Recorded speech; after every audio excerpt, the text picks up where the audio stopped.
เปิดเปิดหน้าหนึ่งเลยนะเปิดหน้าหนึ่งเลยภาษาไทย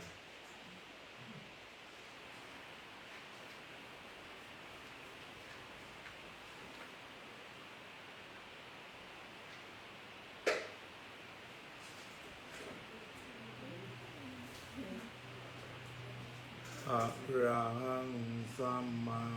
สัมพุทโธภะคะวาว่าดังๆได้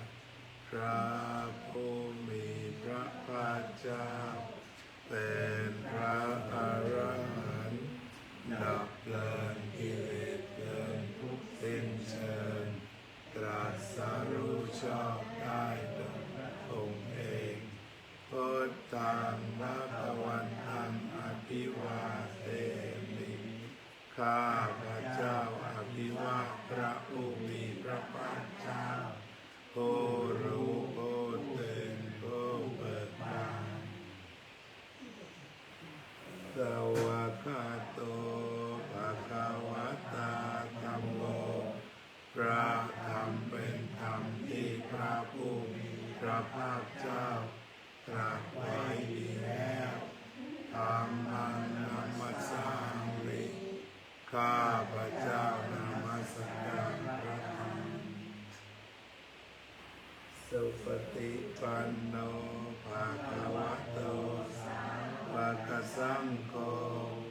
พระสงฆ์สาวกของพระผู้มีพระภาคเจ้าปฏิบัติดีแล้วสังฆังนามามิ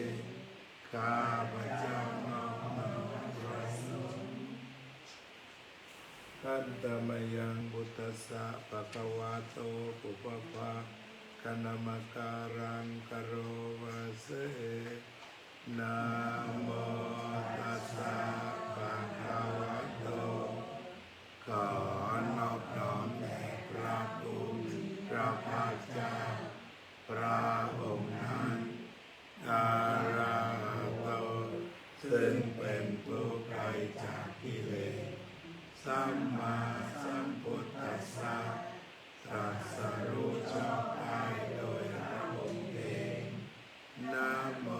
ตัสสะภะคะวะโตขอนอบน้อมแด่พระผู้มีพระภาคเจ้าพระองค์นั้นอะ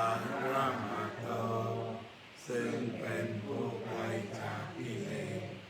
สัมมาสัมพุทธัสสะตรัสรู้ชอบได้โดยพระองค์เองนะโมตัสสะภะคะวะโตขอนอบน้อมแด่พระผู้มีพระภาคเจ้าพระองค์นั้นอะระหะโตซึ่งเป็นผู้ไกลจากกิเลสสัมมาสัมพุทธัสสะตรัสรู้ชอบได้โดยพระองค์เองขันธมยังพุทธาภิตุติกโรมาเสยะโสตถาคตโตพระตถาคตเจ้านั้นพระองค์ใดอรหังเป็นผู้ไกลจากกิเลสสัมมาสัมพุทโธเป็นผู้ตรัสรู้ชอบได้โดยพระองค์เองเวชชาจารณสัมปันโนเป็นผู้ถึงพร้อมด้วยวิชชาและจารณะสุภัตโตเป็นผู้ไปแล้วด้วยดีโลกวิทูเป็นผู้รู้โลกอย่างแจ่มแจ้งอนุตตโรปุริสมัสสารถิเป็นผู้สามารถฝึกบุรุษที่ควรฝึกได้อย่างไม่มีใครยิ่งกว่าสัทธาเทวมนุษย์สานังเป็นครูผู้สอนของเทวดาและ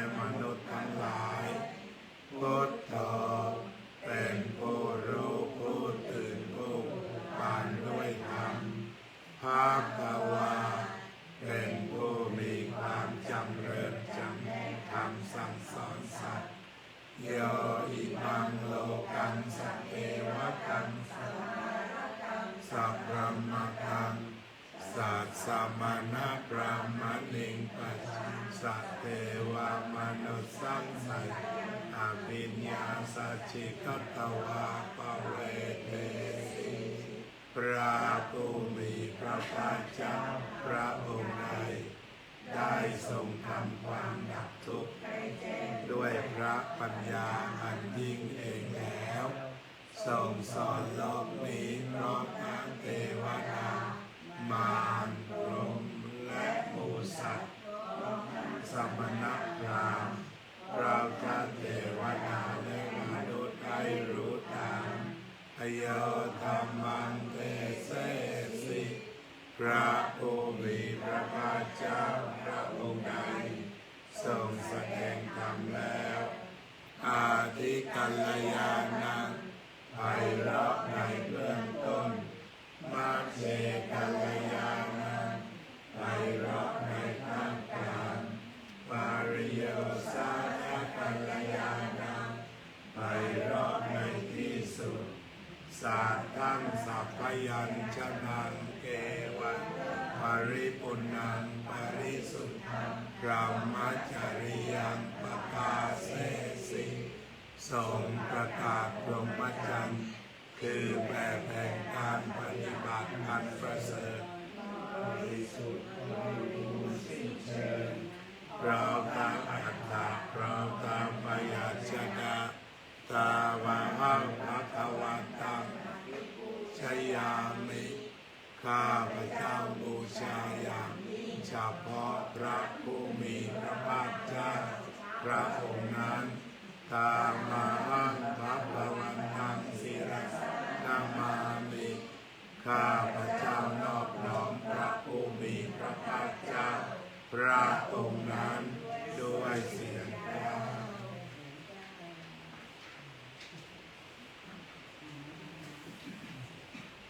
อันนามยังธรรมาปิตุติงกโรวาเสโตสวากขาโตภะคะวะตาธัมโมพระธรรมนั้นใดเป็นสิ่งที่พระผู้มีพระภาคเจ้าได้จัดไว้ดีแล้วสันทิฏฐิโกเป็นสิ่งที่ผู้ศึกษาและปฏิบัติพึงเห็นได้ด้วยตนเองอัตตาลิโกเป็นสิ่งที่ปฏิบัติได้และให้ผลไม่จำกัดการเอหิปัสสิโกเป็นสิ่งที่ควรกล่าวกับผู้อื่นว่าท่านจงมาดูเถิดโอปนายิโกเป็นสิ่งที่ควรน้อมเข้ามาใส่ตัวปัจจัตตาเวทิตัพโพวินโยหิเป็นสิ่งที่ผู้รู้ได้เฉพาะตนตามหังอภิปูชยามิข้าพเจ้าบูชาอย่างเฉพาะพระธรรมนั้นตามหังธรรมังศิรสนามามิข้าพเจ้านอบน้อมพระธรรมนั้นด้วยเสียงกล่าวอันธรรมยาสังฆาภิตุติงกโรวาเสโยโสสุปฏิปันโนภะคะวะโตสาวกสังโฆสงฆ์สาวกของพระผู้มีพระภาคเจ้าหมู่ใดปฏิบัติดีแล้วโตโชปฏิปันโนภะคะวะโตสาวกสังโฆสงฆ์สาวกของพระผู้มีพระภาคเจ้าหมู่ใดปฏิบัติตรงแล้วยายะปฏิปันโนภะคะวะโตสาวกสังโฆสงฆ์สาวกของพระผู้มีพระภาคเจ้าหมู่ใดปฏิบัติรู้ธรรมเป็นเครื่องออกจากทุกข์แล้วสามีจิปฏิปันโนภะคะวะโตสาวกสังโฆสงฆ์สาวกของพระผู้มีพระภาคเจ้าหมู่ใดปฏิบัติ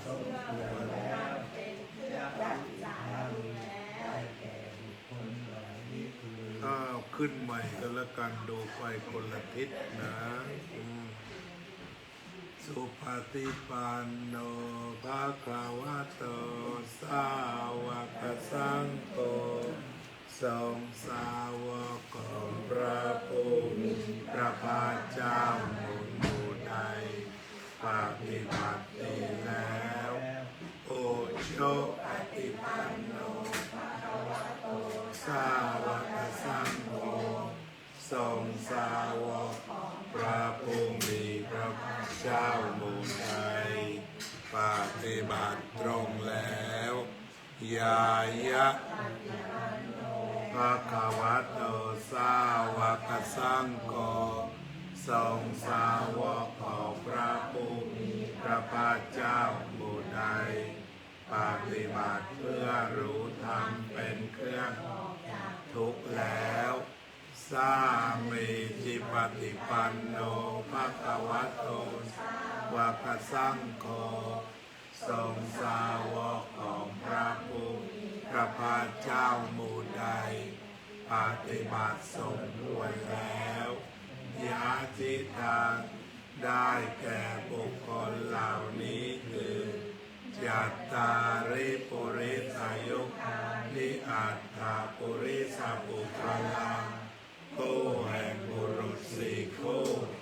นับเรียงตัวบุรุษได้8บุรุษภะวะโตสาวกสังโฆ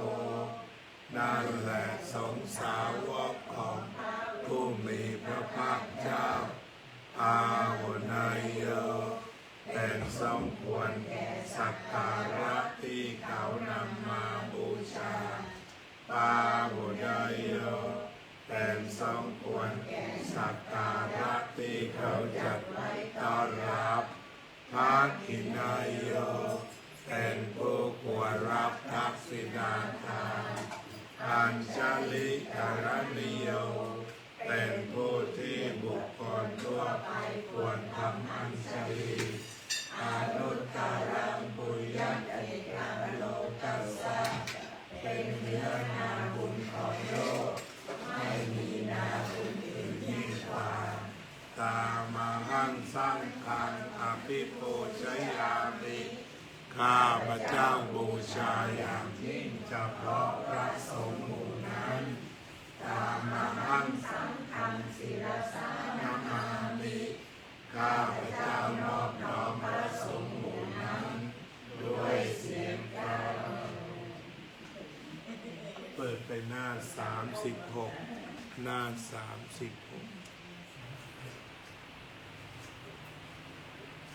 หน้า36พร้อมกันท่านธรรมยังสัพพะปฏิทานกาตโยปนามะเสปุญญาสิตานิกัตตัสสะญาณัญญานิกัตเมเมเตสัญจาปาติโนโหนตุสัตตานันตาปมานัตตาสัตว์ทั้งหลายไม่มีประมาณจงมีส่วนแห่งบุญที่ข้าพเจ้าได้ทำในบัดนี้และแห่งบุญที่ได้ทำไว้ก่อนแล้วเยปิยากุณวันตาจาไม่อ้างมาตาปิตาทะโยเอภาเมจาปยาหิทาวาอันเยมัชฌะตะเวริโนคือจะเป็นสัตว์เหล่าใดซึ่งเป็นที่รักใคร่และมีบุญคุณเช่นมารดาบิดาของข้าพเจ้าเป็นต้นก็ดีที่ข้าพเจ้าเห็นแล้วหรือไม่ได้เห็นก็ดีสัตว์เหล่าอื่นที่เป็นกลางหรือเป็นผู้เวรกันก็ดีสัตตาติทันติโลกัสสมิงเทภูมาจัตุโยนิกาอันเจตจัตุโวการาสังสารันตา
สัมมา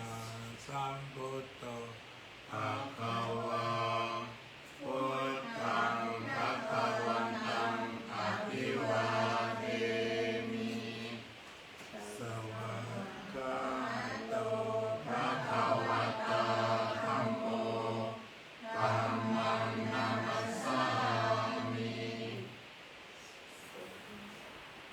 สุปฏิปันโนภะคะวะโตสาวกสังโฆสังฆังนามามิเป็นไงน้องร้อนนะกว่าไม่รู้เย็นพอไหมถ้าไม่มีจะร้อนหน่อยมาก ใช่ เขาชอบหรือไม่ชอบแอร์ ก็ชอบ ชอบนี่เราลดเป็น71ได้ นอนก็เปิดแอร์ทุกวันทุกคืน ในตอนนั้น72 รู้สึกเขาจะร้องขึ้นมา มันจะร้องร้อนๆอย่างนั้น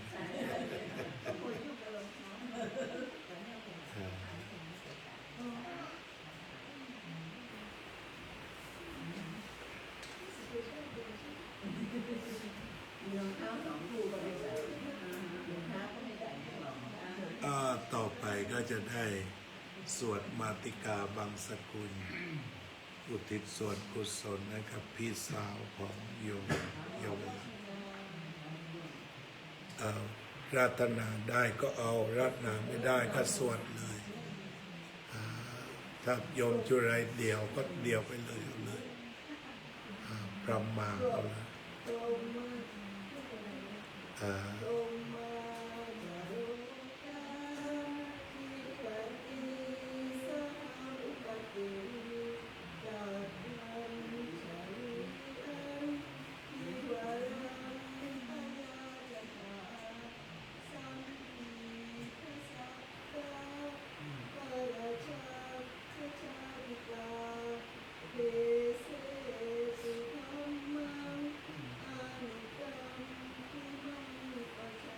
เสียงเพราะมันกดทันแล้วเลยนะโมตัสสะภะคะวะโตอะระหะโตสัมมาสัมพุทธัสสะนะโมตัสสะภะคะวะโตอะระหะโตสัมมาสัมพุทธัสสะนะโมตัสสะภะคะวะโตอะระหะโตสัมมาสัมพุทธัสสะกุศลธรรมาอกุศลธรรมาอัปยกตาธรรมาสุขายะเวทนายะสัมปยุตตาธรรมาทุกขายะเวทนายะสัมปยุตตาธรรมาอัตถกรรมสุขายะเวทนายะสัมปยุตตาธรรมาวิปากธรรมาวิปากธรรมธรรมานิววิปากนาวิปากธรรมธรรมา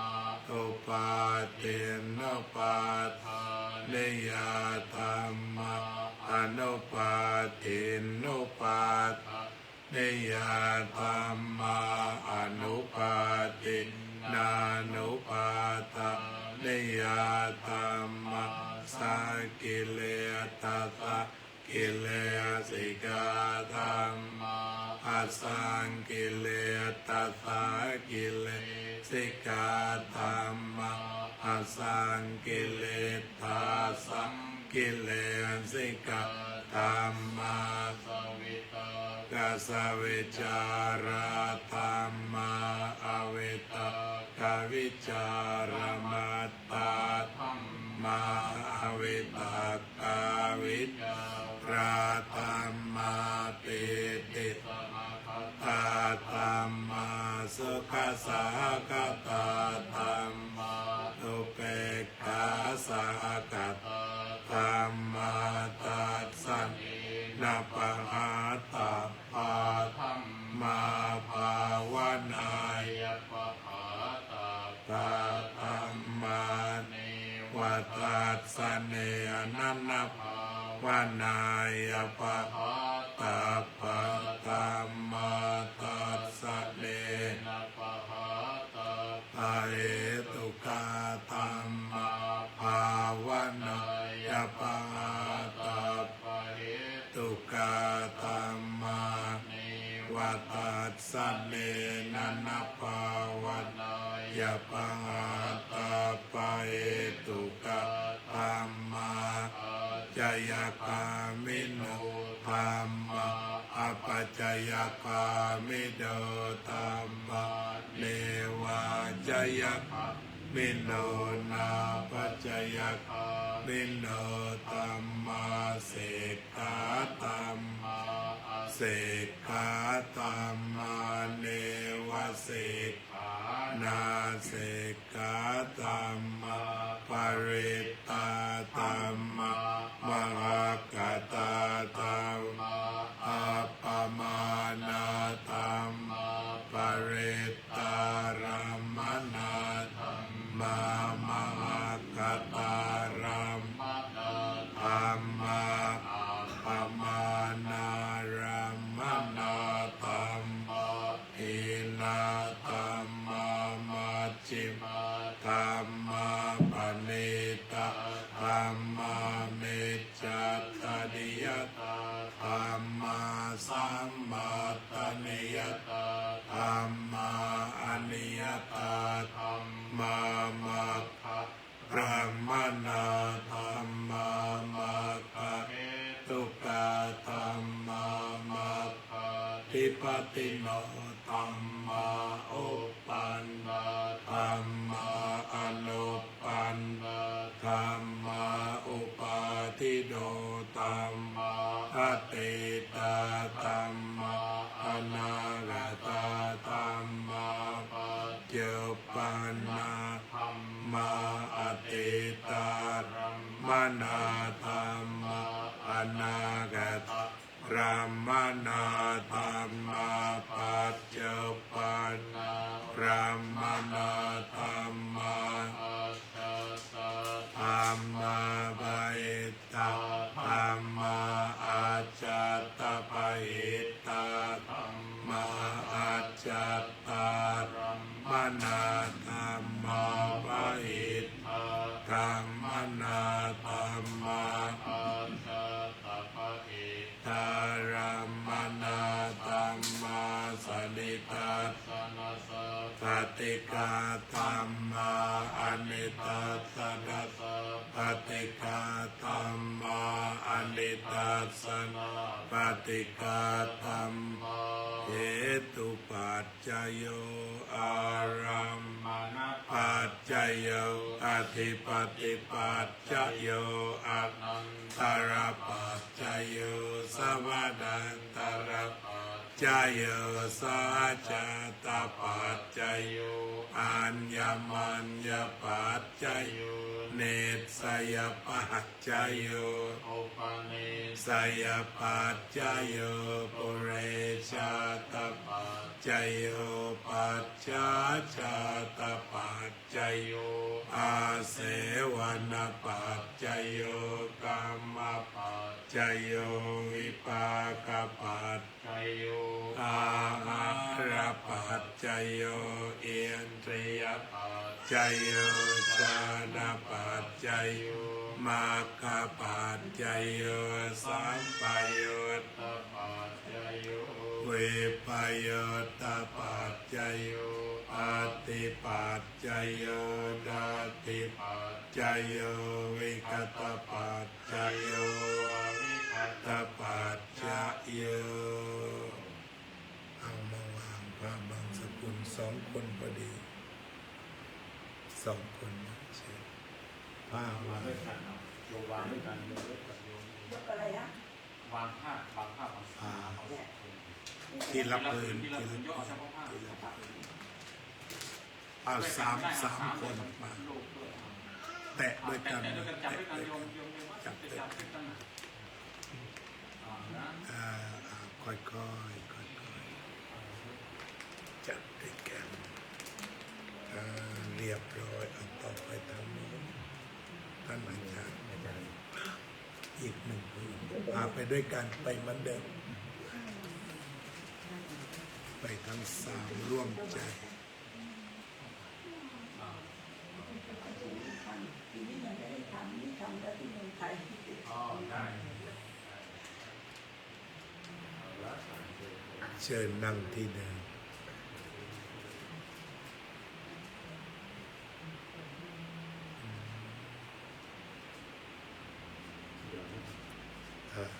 อย่างก่อนเดี๋ยวจะบอกเป็นขั้นเป็นตอนอนิจจาวัตตะก้าวราอุปภาวายธรรมิโนปัจจิตวานิรุชันติเตสังโวปัสสะโมสุโกอานิจจาวัตสังขาราอุปภาวายธรรมิโนปัจจิตวานิรุชันติเตสังโวปัสสะโมสุโกอานิจจาวัตสังขาราอุปภาวายธรรมิโนปัจจิตวานิรุชันติเตสังโวปัสสะโมสุโก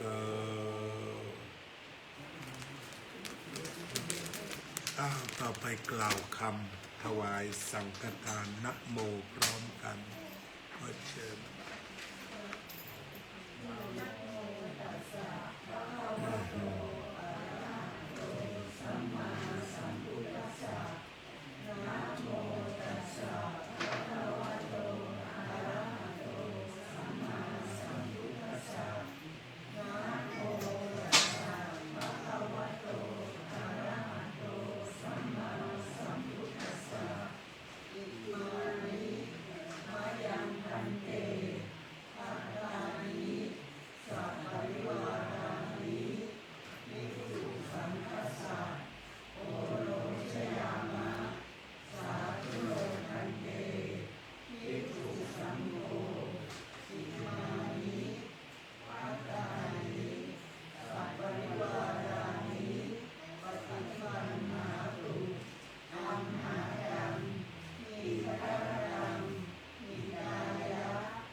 สาธุ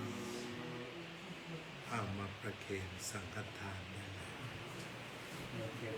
ชิ้นเลยหรือเปล่าท่านอาจารย์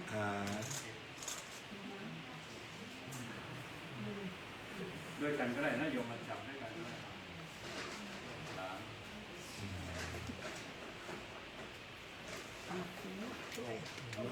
แตะอย่างเนี้ยแตะพอแล้วมันหนักตั้งใจดีๆสาธุเจนเนอร์แตะก็เอาไปทางโน้น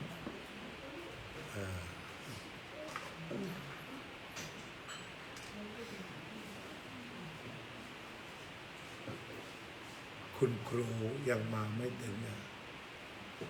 คุณครูแดงนะ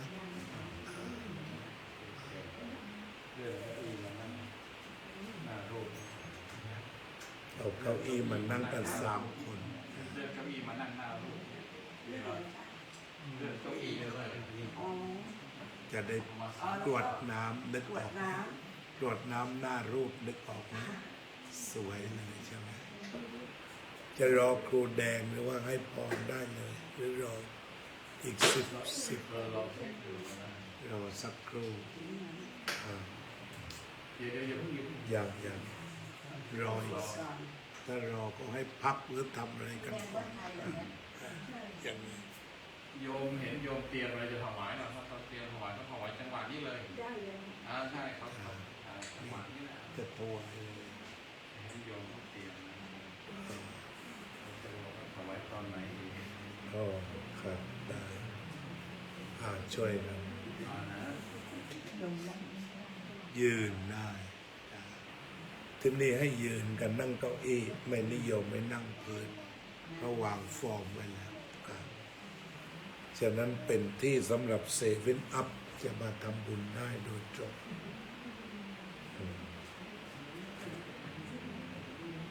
ผู้สูงอายุมา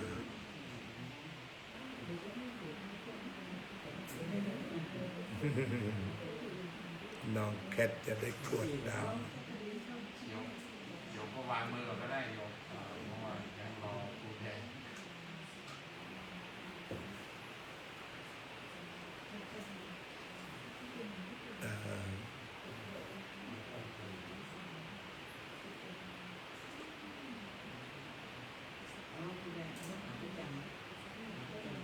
เป็นผู้มาถวายเป็นประจำหลายเกือบ10 ปีแล้วมาไม่ขาดนะ 93นะ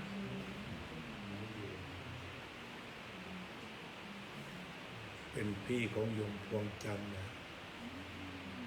ใช่เป็นโยมที่สุดโยม พี่ ที่ สาวโยมวิสุทธ์นะ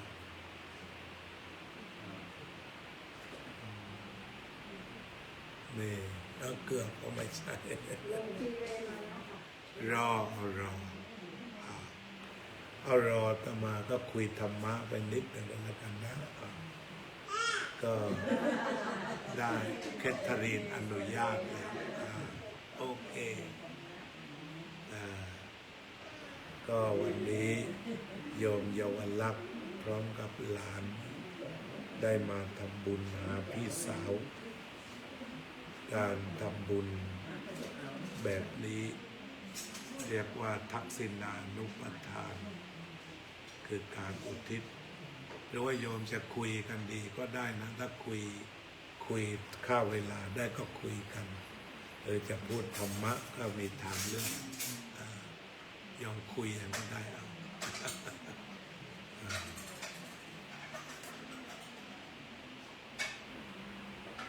โยมจัดสถานที่เตรียมรอเลยจะได้มีเสียงคล้องๆแก้งๆอีก ใช่เอา อยากทำอะไรก็ทำ สถานที่อยากจะจัดอะไรให้เรียบร้อยลงตัว คุยกันอะไรกั เก็ น บให้โยมแดงด้วยเพราะพอดีแหละจัดท่านจัดนี่เดี๋ยวแกลงมายังไม่ได้ตั้งยังไม่ได้อะไรได้เลย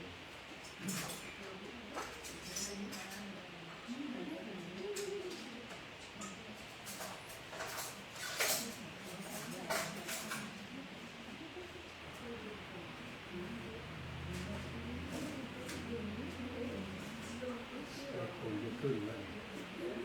เอาปกติโยมเลือดขึ้นเราสายหน่อยก็เราอยู่ในเวลาเที่ยงถึงในรัศมีเที่ยง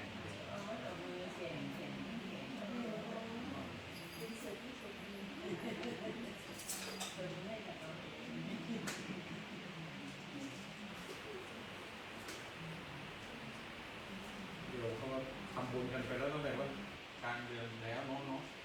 12 กรกฎาคมจะไม่ตามรูปที่เสียเดี๋ยววางเลยเราจะถวายอาจารย์นะ เดี๋ยวเอา น้ำอะไร เป็น น้ำชา เดือดทุกที่ ชาจริง ถวายหก ได้นะมา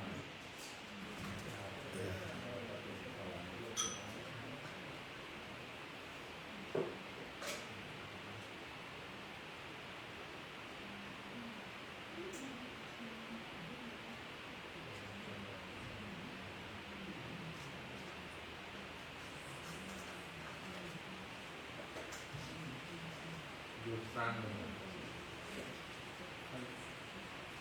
คืออันตังอันตังครับ ทำสร้าง ทาง สร้างของอำเภอ การตาย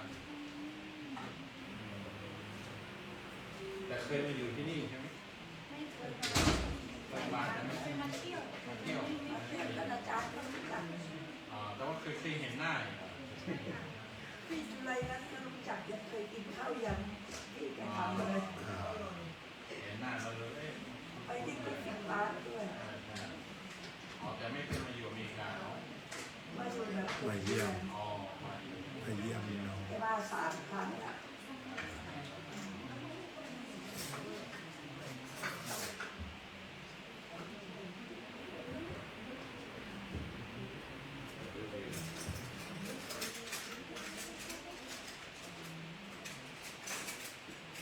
เรารู้สึกเท่าไหร่อายุ ก็มีสิทธิ์ อ๋อนี่โยมเป็นลูกสาวเหรอ สาว อ๋ออาตมายังคิดว่าเป็นลูกของโยม ไม่ใช่ ลูกของโยมอีกคนหนึ่งมันแม่ไม่ แม่ ใช่ เราเกิดปีเดียวกัน ไม่ได้เห็นนานใครคุณใช่หรือไม่ใช่มัน ทำงานมาไม่ได้เพราะเขากลับไปเมืองไทยเอาดินที่เสีย พร้อมแล้วก็กรวดน้ แล้วอาจารย์บอกว่า ำยะถาวาริวหาปุราปริปุเรนติสาขะลังเอวะเมวะอิโตทินังเปตานังอุปกัปปติอิจิตังปฏิตังตุมหังคิปะเมวะสมิจจตุสัพเพปุเรนตุสังกัปปาจันโทปนรสโสยถามณิโชติราโสยถา สัพพิติโย เววาจันตสัพพะโควินาศตุมาเตภวัตวันตรายโยสุขีติโยโกภวะอภิวัน ปันนาสี เลสเนจังวุฒ ทา ปัจจายโนจัตตา ธรรมาวัฏันติ อา ยุวันโนสุขังภาลังยัญจะโกตา เกนา เทนาสังฆามิสุปฏิติตาจิคารัตตัง อิตายา สตานัสโสอุปกาปฏิโสยาติธรรมโมจะอายังเนตัสสิโตเปตานาโป ชา จักตาอุลาระปลัญจะภิกขุระวะ โน ปฏินังตุมเมหิปุญญ ยัง ปัสสุตังอนาปากัน ติ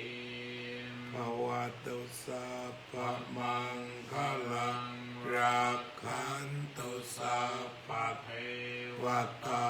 สัพพะพุทธานุ ภา เวนัสตตาโสติภาวันตุเตภวตุสัพพมังคลังรักขันตุสัพพะเทวตาสัพพะ ธรรม มานุภาเวนัสตตาโสติภาวันตุเตภวตุสัพพมัง พลัง รักขันตุสัพพะเทวตาสัพพะ สัง กานุภาเวนัสตตาโสติภาวันตุเตปฏิสังกายโยนิโสติกปะตัง มาเตเสวะ วามิเดวทวายนวัตายะ นะมันดานายานาวิ กุศลายะยาวะเทวะอิมัสสกายะสัตติยายะ ปานายาวิ วิหิงสุปรัตติยาพระมัจจริ ยานุ ทุกขายะเอ